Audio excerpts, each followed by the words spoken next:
ભાયલીના આકા રેસિડેન્સીના રહીશોનો ward કચેરીએ હોબાળો 7 વર્ષથી પાકા રોડની માંગ। ભાયલી વિસ્તારમાં આવેલી આકા રેસિડેન્સીના 150થી વધુ રહીશોએ બિસ્માર રોડની સમસ્યાને લઈને વોર્ડ નંબર 10ની કચેરી ખાતે ઉગ્ર વિરોધ નોંધાવ્યો હતો। વર્ષોથી પાકા રસ્તાની સુવિધા ન મળતા સ્થાનિકોમાં ભારે રોષ જોવા મળ્યો હતો। રહીશોના જણાવ્યા મુજબ તેઓ છેલ્લા 7 વર્ષથી પાકા રોડની સુવિધાથી વંચિત છે।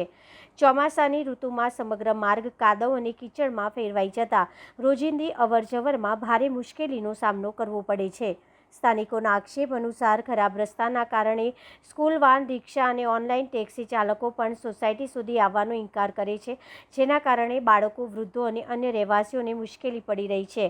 રહીશોએ વધુમાં જણાવ્યું કે તાજેતરમાં એક વ્યક્તિ લપસીને પડી જતા આંખના ભાગે ગંભીર ફ્રેક્ચર થયું હતું। તેમ છતાંય આ દિવસ સુધી સમસ્યાના કાયમી ઉકેલ માટે કોઈ નક્કર કાર્યવાહી કરવામાં આવી નથી। સ્થાનિકોનો દાવો છે કે બિલ્ડરે મંજૂર નકશામાં રોડ દર્શાવ્યો હોવા છતાં સંબંધિત તંત્ર દ્વારા હજી સુધી રસ્તાનું નિર્માણ કરવામાં આવ્યું નથી, જેના કારણે આજે પણ લોકોને જોખમી માર્ગ પરથી પસાર થવું પડી રહ્યું છે।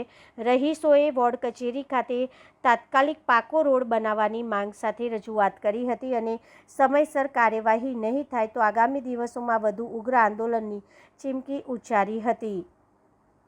આ ઇલેક્શન વોર્ડ નંબર 10 મારો ઇલેક્શન વોર્ડ છે। આ જે લગભગ ટીપીએક્સી 5 ભાયલી જે છે ત્યાં અમારું આખું ગ્રુપ છે, લગભગ 2 થી 3 હજારનું। ત્યાં દરેક પ્રમુખોનું અમારું સોસાયટીનું ગ્રુપ છે। અને જ્યારે કોર્પોરેશનનું ઇલેક્શન હતું ભારતીય જનતા પાર્ટીનું, ત્યારે આ જ સોસાયટીના પ્રમુખ લોકો એક સાથે મિટિંગ કરીને 4-4ને જંગી બહુમતીથી જીતાડેલા।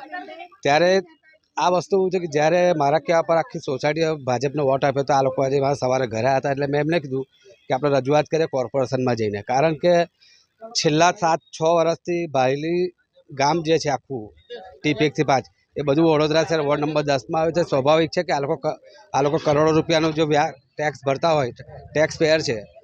હમણાં લગભગ 3 મહિના પહેલાં પણ રાયપુરા ગામની પાછળ એક મંદિર બનાવ્યું, મંદિરનો વિરોધ નહીં, ત્યાં રાતોરાત કરોડો રૂપિયાનો કે જ્યાં કોઈ રહેતું જ નથી એક પણ વ્યક્તિ, ત્યાં કરોડો રૂપિયાનો રાતોરાત બનાવી દીધું આ લોકોએ।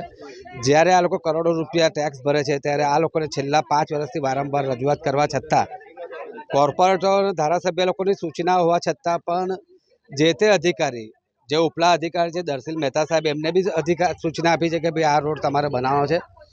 કાચો પાકો બી રોડ બનાવવો છે કે કદાચ એ લોકો એવું કહે કે ભાઈ ટીપી નહીં પડી।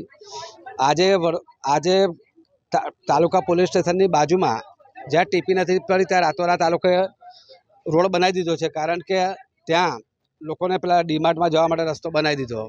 જ્યાં લાખો કરોડ રૂપિયા લોકો ટેક્સ ભરે છે ત્યાં કોઈ જાતની સુવિધા નથી આપતા।